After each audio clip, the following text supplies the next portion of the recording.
नमस्कार बंधुरा एस दास किचेने आपनादेर सकलके स्वागत।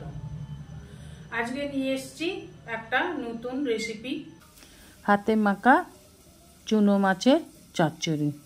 এই রেসিপিটাই আজ আমি আপনাদের সাথে শেয়ার করব।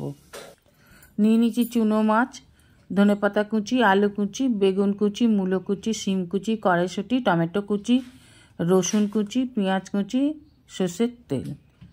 আর নিয়ে নিয়েছি গুঁড়ো মশলা, নিয়ে নিয়েছি হলুদ গুঁড়ো, লাল লঙ্কার গুঁড়ো, জিরে ও ধনে গুঁড়ো, কাঁচা লঙ্কা কুচি, আদা রসুন বাটা আর লবণ। এবার নিয়ে নেব একটা পাত্র, পাত্রের মধ্যে নিয়ে নেব আলু কুচি, বেগুন কুচি, কড়াইশুঁটি, শিম, নিয়ে নেব মূলো কুচি, টমেটো, দিয়ে দেবো পেঁয়াজ কুচি, নিয়ে নেব ধনেপাতা কুচি, নিয়ে নেব চুনো মাছ আর নিয়ে নেব রসুন কুচি, নিয়ে নেব পরিমাণ মতন লবণ, আদা রসুন বাটা, নিয়ে নেব গুঁড়ো মশলা। আগেই বলে দিয়েছি গুঁড়ো মশলা আমি কী কী নিয়েছি সেগুলোই নিলাম। আর নিয়ে নিলাম বড় চামচের 2 চামচ সর্ষের তেল। এবার সব উপকরণগুলোকে খুব ভালোভাবে মেখে নেব। ভালোভাবে মেখে নিয়ে হাতটা এরই মধ্যে অল্প একটু জল দিয়ে ধুয়ে নিতে হবে। খুব সামান্য পরিমাণে জল দিয়ে হাতটা ধুয়ে নেব। এবার ওভেনে কড়া বসিয়ে দিয়ে দেব সর্ষের তেল। সর্ষের তেল গরম হয়ে গেলে দিয়ে দেব কালো জিরে, রসুন, শুকনো লঙ্কা ফোড়ন।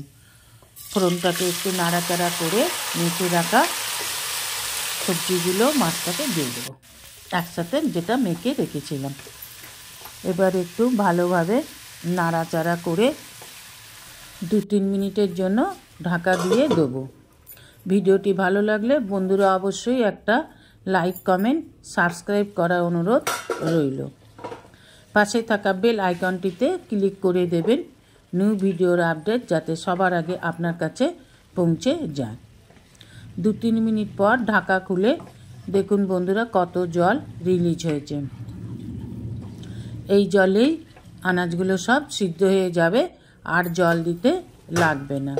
একটু নেড়ে চেড়ে ঢাকা দিয়ে দিয়েছিলাম, আবার 2-3 মিনিট পর ঢাকা খুলে আর একটু নেড়ে নেব। দেখে নিতে হবে আনাজগুলো খুব সিদ্ধ হয়েছে কিনা। মূলো সহজে সিদ্ধ হতে চায় না, তাই মূলোর জন্যই একটু বেশি সময় লাগবে সিদ্ধ হতে। আবার ঢাকা দিয়ে দিলাম। যেসব বন্ধুরা আমার চ্যানেলটিকে সাবস্ক্রাইব করে আমার পরিবারের সদস্য হয়েছেন তাদের অসংখ্য ধন্যবাদ। যারা এখনও আমার চ্যানেলটিকে সাবস্ক্রাইব করে আমার পরিবারের সদস্য হননি তাদের অনুরোধ রইল আমার চ্যানেলটিকে সাবস্ক্রাইব করে আমার পাশে থাকার জন্য। 2-3 মিনিট পর ঢাকা খুলে দিয়ে দিলাম গরম মশলা, 2 চামচ সর্ষের তেল ওপর থেকে ছড়িয়ে দিয়ে ভালো করে নেড়ে চেড়ে নামিয়ে নিলেই তৈরি হাতে মাখা চুনো মাছের চচ্চড়ি। গরম গরম ভাতের সাথে পরিবেশন করুন। Thanks for watching my channel S Das kitchen.